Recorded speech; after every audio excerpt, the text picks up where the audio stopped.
Welcome back to the Pickswise NFL Show playoff special, Sunday special. Today we're going to be talking about Sunday's slate. 3 games, great games coming at you. Me and my lovely co-host, Jeff Reinebold. I'm Rachael Von Oranje, by the way. I'm supposed to say that, right? I'm Rachael Von Oranje. That's Jeff Reinebold. And we are going to get you set up with the best bets of Sunday's slate of games. Jeff, I'm really excited for some of these matchups. How you feeling? I'm great. It's playoffs, baby. It cannot be anything but good. Playoffs? Hey, guys, if you're watching this show before Sunday, make sure to look a link below in the description. We did a Saturday playoff slate as well, and it was really good. I had a lot of fun doing it. So be sure to check that out if you're watching before Sunday to get some help on those Saturday bets too. All right, Jeff, let's get it. All right, Jeff, at 1 p.m. Eastern time, the Ravens are heading into Tennessee to play the Tennessee Titans. As of Wednesday, that's when we film the show, Baltimore is favored by 3.5 points, and the point total is set at 55. Now, the Ravens, they've won 5 straight games to finish the season with a record of 11-5, and that's mostly due to them finally cutting Lamar loose and letting him use his legs. And then the Titans, they just won the AFC South, and it took a late field goal in overtime to beat the Texans in a 38-35 thriller. I called that one. We've seen that a lot with the Titans, right? They're hot and cold, but Derrick Henry and Ryan Tannehill, they literally have a chance in any game. You just never know what game that's going to be. Jeff, this was a playoff matchup last year in which the Titans pulled off a shocker win against the Ravens. Can they do it again? Not in my opinion. I just really think that you're right. You hit it exactly on the head. When Baltimore made the decision to let Lamar Jackson be Lamar Jackson and throw it enough, but use his talents, use his legs, I think that was a pivotal point in their season. And then they added some additional things in that offense, some misdirection plays in that offense that they hadn't shown before. J.K. Dobbins has really been a revelation the last couple of weeks, the young kid out of Ohio State. He gives them another weapon. They can pound away at you in so many ways. They've got speed outside with Hollywood Brown. Dez is back, and Dez is a big, strong, physical receiver. They've overcome the loss of Stanley, the left tackle, and the offensive line. Their defense is, again, back to being a Baltimore defense. I think this is a really good football team, hot at the right time, going on the road to a team that really struggles defensively. I mean, it was amazing to watch, and this is not to cast shade at Deshaun Watson because he's a great player, but Houston really was Deshaun Watson and nothing else, and should have won the football game. I obviously, when you look at the Titans, you got to start with Derrick Henry and his ability to run the ball, and that's a huge factor. But if they get behind, which there's a potential that they could get behind, I don't know if that offense is suited to play that way. Tannehill is a good quarterback who can make a lot of plays with his feet and his arm. They've got some weapons outside Davis and that bunch, John O. Smith at tight end.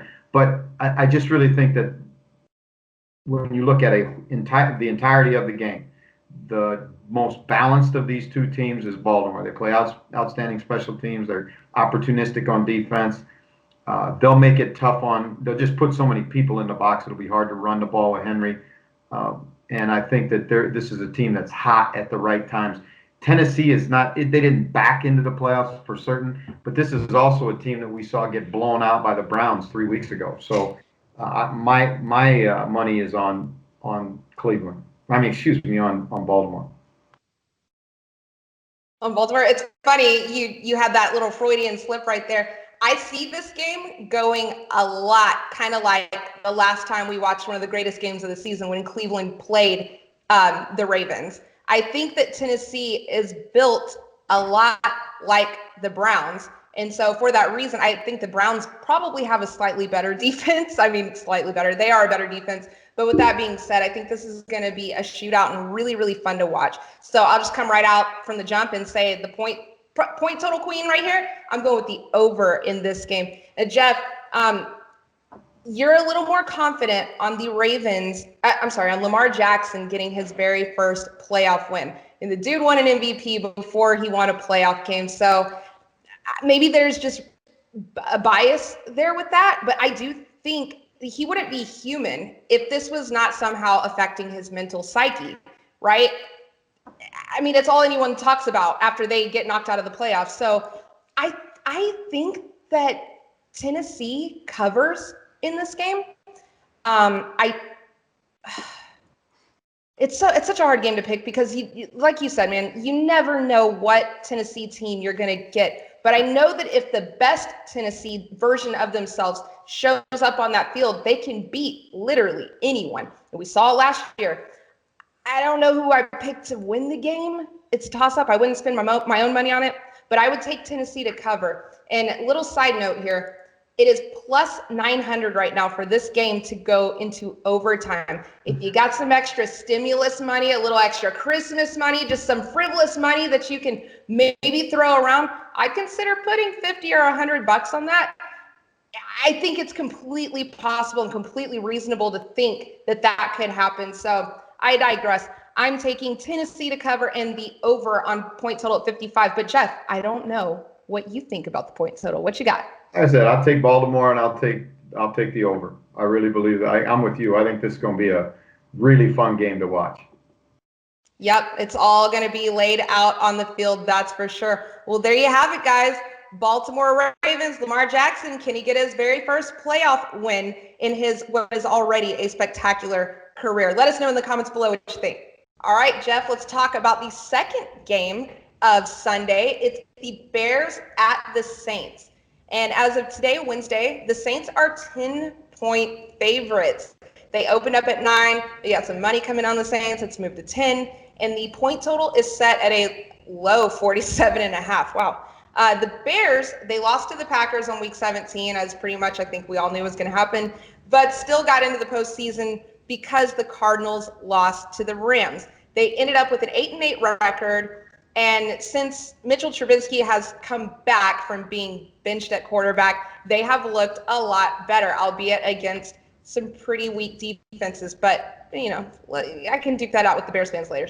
The Saints, they've missed out on the number 1 seed after the Packers won, but they did get the 2 seed with a 12-4 record. Jeff, this is the only double-digit spread on this playoff weekend.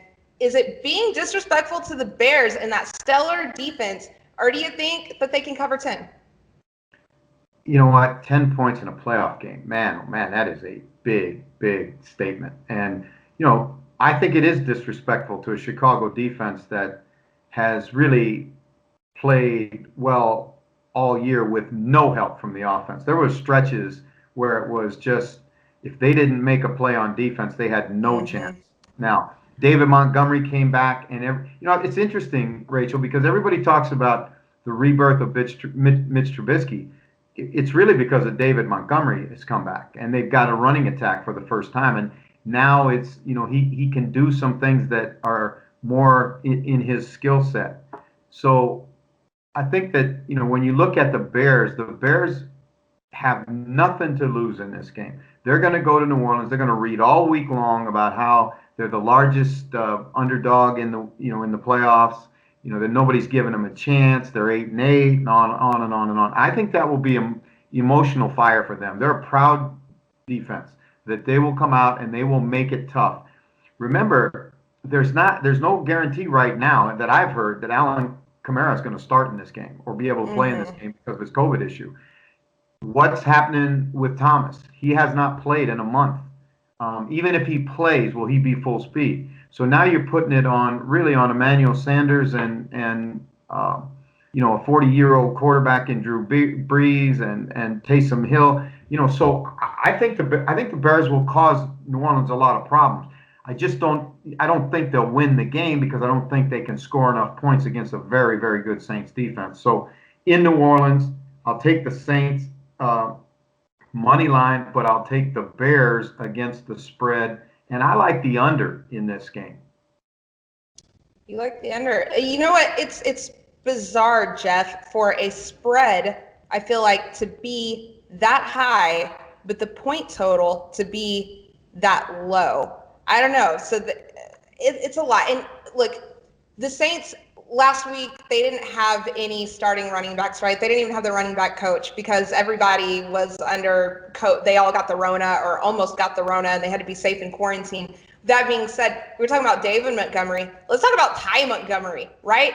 18 carries for 105 yards against a not too shabby Panthers defense.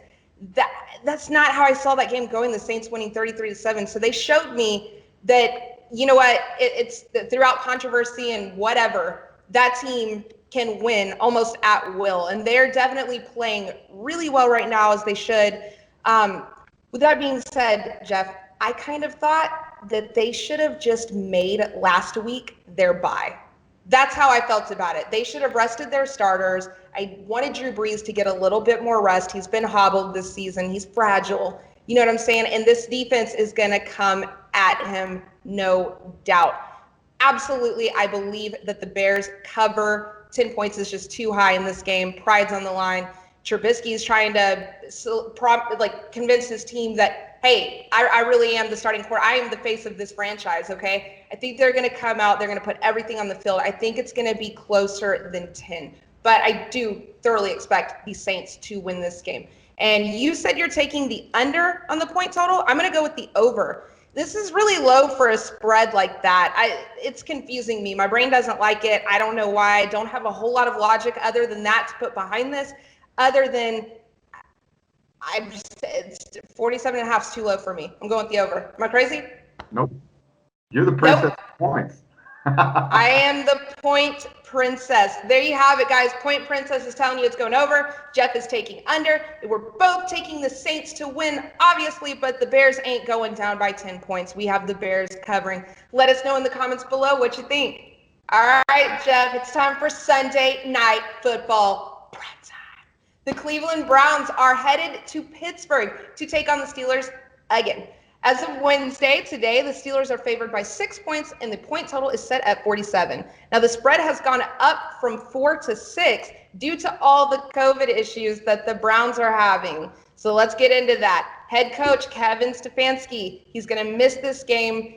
Also, 2 assistant coaches and 2 players are going to miss this game as well, as they've all tested positive for COVID. It's a real setback and kind of makes me sad, mostly for the dog pound, just because it's the first time since 2002, since basically I feel like pagers or razors were a thing, right? Motorola razors. They finally get to the playoffs, and now this is happening. Like, they don't need this right now. I feel for you, dog pound, but I digress.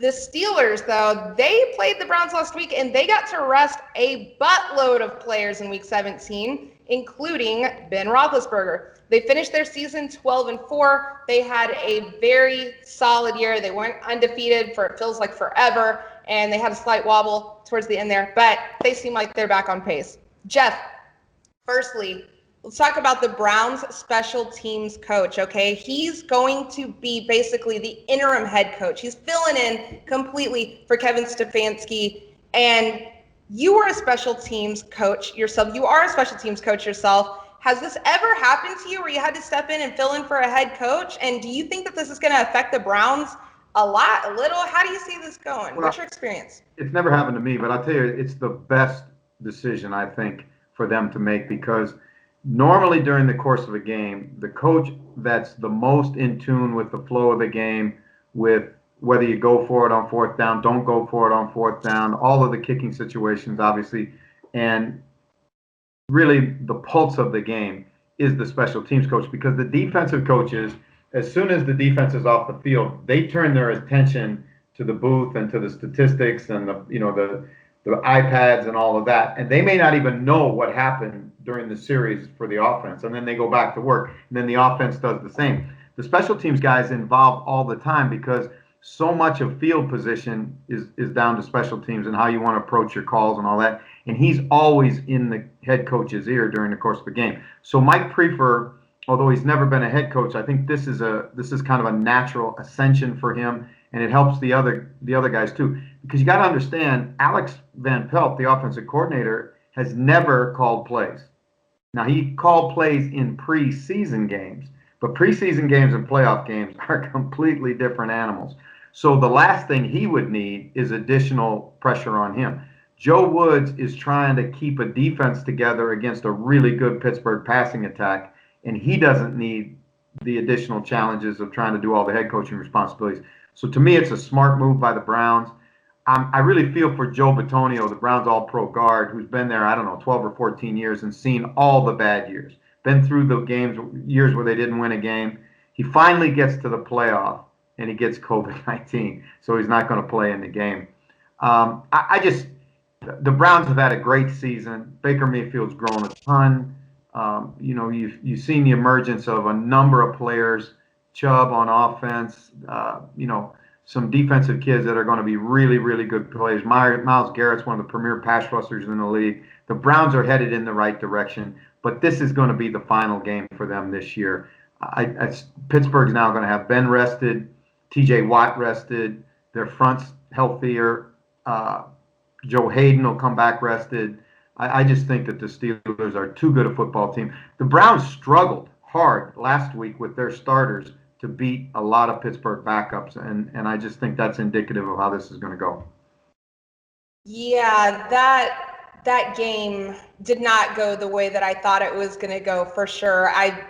My mind was blown, honestly, that this was a game that the Browns had to win, and to struggle like that against Mason Rudolph, just, I don't know, it left a bad taste in my mouth, but I digress. With that being said, I'm taking the Browns to win this game. Now, what did we say the spread was? The spread was 6, right? Because of all the run. Here's the thing. This is not the first time this season that we have seen a team that has had to miss their head coach. Maybe in the NFL, I don't remember. But I know that earlier this season, we saw Alabama, right, in college football. Nick Saban, it's it didn't even matter. You know what I mean? And then we saw, back to the NFL, we saw the Steelers and the Titans, right? They had to play, I think, on a Tuesday night. It was a bizarre game, but everything kept getting moved around because of the Rona. There was at one point, they were saying that I think it was the Titans had not had a practice at all that week because they weren't allowed in the facility. So they literally go into game day with all they've been doing is Zoom meetings and Zoom calls. And all these points get put up in that game and whatnot. I tell you all that to tell you this. I don't think that it is going to affect this game as much as other people think it is. For that reason, I'm absolutely taking the Browns to cover. There's so much behind just what's happening on the field, the X's and O's in this game. There's the future of a franchise. There's the weight of a city, the pressures from that dog pound from the city of Cleveland. They have been waiting for this. I have felt so bad for that fan base, more so than probably even myself as a loser Falcons fan. You know what I mean? I watching them back when I was brown paper bags and everything. They need this playoff win. Baker Mayfield needs this playoff win because, there's still questions, but people are still questioning him. I don't know, man. I really think that they are going to look at how they played last week, and they're going to come into this game a completely different game. And another benefit that I think helps them is that they are a predominantly run-heavy team with Hunt and with Chubb. And I think that helps them as far as having an interim person sitting in as the coach and calling plays and whatnot. I really do think that helps them because these running backs, they know what they're doing. The offensive line knows what they're doing. With that being said, Jeff, do you know, just off the top of your head, can Stefanski still call in, or is there any way that he has a camera presence on the field, or is he not allowed to communicate during these games? Not allowed to communicate. They're very strict about the amount of phones that are at use and all of those things. So I just really think that this is just too tall a task for Cleveland going up to Pittsburgh. Again, for everything you said, you are exactly right. This is a huge moment in Cleveland sports history, and those have been dedicated fans for a long, long time, and they're headed in the right direction. But like I said, I think this will be the last game they'll play this year. Yeah, I could see it going either way, but just my gut is telling me Browns are going to shock the world. With that being said, what do you feel about the point total? Okay, so the point total is at 47. I'm going over here. Over. This is personal. These two cities hate each other. These teams hate each other. You said over? I'm sorry, cut out there. Over. Okay. I could read your lips. It's still cutting out a little bit, but technology, right? There you have it, guys. We're both taking the over. It is personal between these two teams. I think there's going to be a lot of yards through the air. And we all know the Steelers, they can't run the ball. I highly doubt they suddenly discover how to do it now. There you have it, guys. Jeff has the Steelers. I have the Browns covering 6 points, and I actually think they're going to win. And I believe my producer just told me that is a clean underdog sweep for me today. I didn't even do that on purpose. I guess I just relate to underdogs on a spiritual level. You know what I'm saying? So, and 6 overs. Oh my gosh, she just told me I had 6 overs as well. I'm getting a little bit ridiculous here, Jeff. I need you to reel me back or something. I'm falling out. Hey, you do your thing because you do that really well. Thank you, Jeff. Thank you. Guys, let us know what you think. Dog pound, are you finally going to get a playoff win? Is Baker Mayfield and company gonna get it done without Stefanski? Let us know in the comments below what you think. All right, guys, it's time for our Pickswise lock of the week, or actually the Sunday lock of the week out of Sunday slate of games. Jeff, what are you feeling the best about out of all the lovely options out there for Sunday's games? Well, we've had a good year of picking dogs, and judging by your picks this weekend, you're heavy on the dogs too. I'm taking the Bears as my lock because I just think that spread is way too big. And I think that Bears defense will show up. They'll get some contributions from the offense, but the Bears defense will hold it in there and they'll cover. Yeah, 9.5-point dogs. I like them to cover as well. And that's some great value right now, sitting at -105. So bet $105 of your own money to win 100. That's not bad. So I like that. Jeff, I'm going to go with what you and I just talked about a minute ago. Cleveland Browns, Pittsburgh Steelers. No, I'm not talking about the spread. I'm talking about the point total. 47.5 points. It's going over. And I promise you that. There is so much talent on these teams, whether Kevin Stefanski is there or not. You have Hunt. You have Jarvis Landry. You have Austin Hooper. You have Nick Chubb. Don't forget about him. You have Chase Claypool. You have Juju. Ben Roethlisberger's won a ring. That dude is a gunslinger. They may not be able to run the ball at all, and they're going to throw it. And for that reason, and that reason only, I am taking the over on 47.5 points. It's going to happen. Right now, the value is at -110, which not too bad. So there you go. That's our Pickswise locks for the Sunday slate of game, Wildcard playoffs. All right, everybody. Jeff, that wraps up this weekend's show. Don't forget the description below. There is a Saturday slate of games as well that we did a show on as well. So make sure you catch that. Please like, share. If you haven't subscribed already, please subscribe. What are you waiting for? Just do it. Hit the button. It's right there. Jeff, any parting words for this weekend? Nope. Just if you want to make money, you got to watch this show because if you watch Pickswise NFL, you're going to Pickswise and you're going to make some cash. That's right. And if this show that we do isn't enough for you, if this YouTube channel isn't enough for you, make sure to head over to www.pickswise.com.